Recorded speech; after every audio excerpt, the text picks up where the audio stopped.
Jadi dia ambil gambar terus. Sebab mesti rosak kot. Tapi kabel bekas ni lagi better lah daripada kami. Kenapa sebab sana panas? Kenapa sengit? Sebab di sini. Betul. Takut lah. Ibu, ujung sikit tu. Bangang. Sengit tadi. Wah. Make me scared. Jadi satu. Biasa-biasa ni untuk apa? Nak jadi jadi private betul tak? Oh, kau ada untuk hotel tu. Okey nah. Hotel tu punya tu. Kakak. Ya Allah.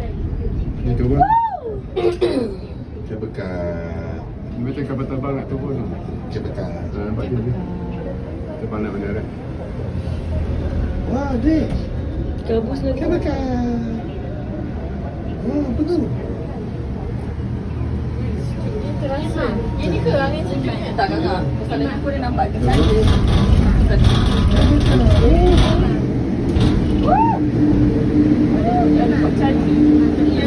Ada pot charger tak ada?